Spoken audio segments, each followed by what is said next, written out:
Ito na ang inihintay natin. Meron ng tetestigo tungkol yan sa flood control project issue. Merong kontraktor na ituturo itong mga politiko. Mga, hindi lang isa. Merong nag-message sa akin, kung totoo man ha, may isang politiko na maingay noon, tahimik ngayon. Isa sa pwedeng mabanggit dyan sa September 1. Pero bago yan, siyempre, may nagpa-shoutout po itong Daito and Ortiz family na taga Nueva Ecija. Thank you sa solid na suporta nyo. Okay, ituloy natin ang balitang to. Excited to. Nagbabadya na ang pagsambulat ng isa sa pinakamalaking iskandalo ng korupsyon sa Department of Public Works and Highways or DPWH matapos umanong mag-alok ang ilang kontratistang sangkot sa mga peking proyekto ng flood control na tumistigo laban sa mga politikong nasa likod nito. Yan ang nga sinasabi ko eh. Yung mga kontraktor na pinatawag na naman maglakas loob yung mga yan pag walang kapit sa politiko. Kasi siyempre alam ng mga kung saan galing yung budget. Alam nila yan. Kung ghost project ba yan or tinipid ba yan, alam nila yan. Kaya malamang, eto na. Tiwala lang tayo kasi nandyan po si Senator Marcoleta at ito po si Senator Ping Lacson ay may mga lumalapit na sa kanya na mga kontraktor para ituro itong mga politikong ito. Ayon sa mga source ng politiko, ilang kontraktor na ang lumapit kay Senador Panfilo Ping Lacson at nag-alok na tumistigo laban sa mga nasabing politiko. Kabahan na kayo. Yung maiingay na karaan dyan, bakit tahimik ngayon? Matatandaang sa isang privilege speech sa Senado, isiniwalat ni Lacson na mahigit 1.9 trilyon. Grabe, no? Nakaraan ang ingay nyo. Preskon doon, preskon dito, pa-interview sa media tungkol doon sa 125 million na confidential fund ni BP Sara Duterte. At alam natin, confidential fund yun at maganda po ang record ni BP Sara Duterte or Office of the Vice President ngayon sa COA. Pero ito, 1.9 trillion. Bakit biglang tumahimik yung iba dyan na ang akala ko ba ay galit sila sa mga magna pero tumahimik sila. 1.9 trillion na ang naibuhos dyan sa flood control project. Kung saan mahigit 1 trillion dito ay naipondo lamang sa loob ng nakalipas na 3 taon. Yung 1 trillion, 2023, 2024, 2025, malamang 3 taon. Grabe, trillion agad ah. Sa kabila nito, patuloy pa rin anyang lumulubog sa baha ang maraming bahagi ng bansa. Dagdag ni Lacson, ang natitira na lang sa taong bayan ay halos 40% ng pondo ang napupunta sa aktual na proyekto. Binanggit ni Lacson ang mga partikular na kaso sa Pampanga, La Union, Mindoro, at Bulacan. Naku, Bulacan talaga, matindi dyan. Bakit wala yung Davao City dyan? Bakit hindi na isama dyan? Akalain mo ba naman, ang tibay ng flood control project ng Davao, solid, may bakal, talagang mapakinabangan. Ay, yan ang patunay, kasi ganito lang po yan.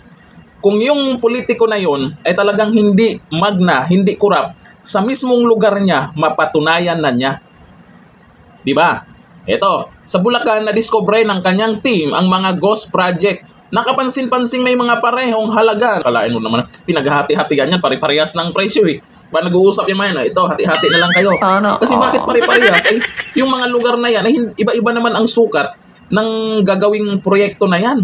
Iba-iba naman ang laki, iba naman yung design, iba-iba naman yung, di ba? Talaga. Bagamat kompleto sa mga dokumento, wala namang physical na ebidensya ng pagkagawa ng mga ito sa mismong lugar. Yun, ghost project, yun ang matindi talaga. Tinuturing ni Lacson ang Bulacan bilang most notorious sa mga ghost flood control project.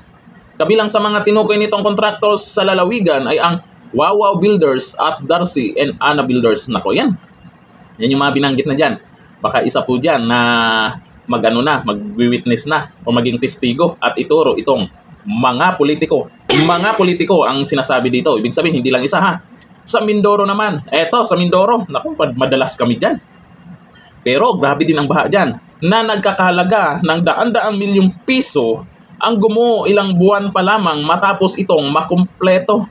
Samantala, sa Batangas, sa Batangas naman, nitong nakaraan lang, binalita na yan, arestado ang isang engineer ng DPWH na si Abelardo Calalo matapos itong mag-alok umano ng 3 milyon kay Representative Leandro Lagarda libeste kapalit ng pagtigil ng investigasyon ukol sa mga depektibong proyekto. Malamang mayroong mga ganyan na mangyayari na gapangan at may ibibigay, may iaalok para hindi lang imbestigahan, malas nyo. Kasi ngayon, ang nangunguna po sa investigasyon na yan ay si Senator Marcoleta. Hindi nadadaan sa paganyan. At alam natin yan, napatunayan na niya nung nasa kamara pa siya. Kaya lagot kayong mga magna. Ito, ang sabi ni Senator Marcoleta sa September 1 na yan ha. September 1, malalaman ninyo.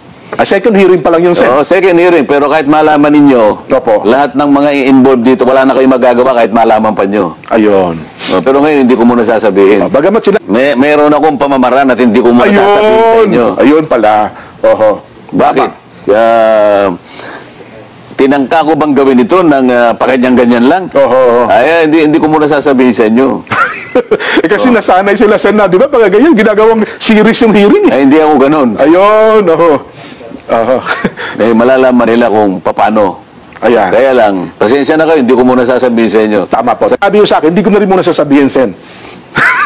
Wala naman ako sinabi sa inyo. Masaya po kaming nanonood. Nako, ang Kadong Dadas Kadong. Lagot kayong mga magna. Abangan natin yan. September 1. Kung sino-sino ang mababanggit na mga pangalan dyan. Yung mga kontraktor na hindi sumipot nung nakaraan, kailangan yung sumipot dyan bago kayo magkaroon ng sabina. Kung hindi pa rin kayo sumipot sa patawag dyan, nako, warrant na. Malamang yan ang proseso nila. Hanggang dito na lang. Thank you. Bye-bye.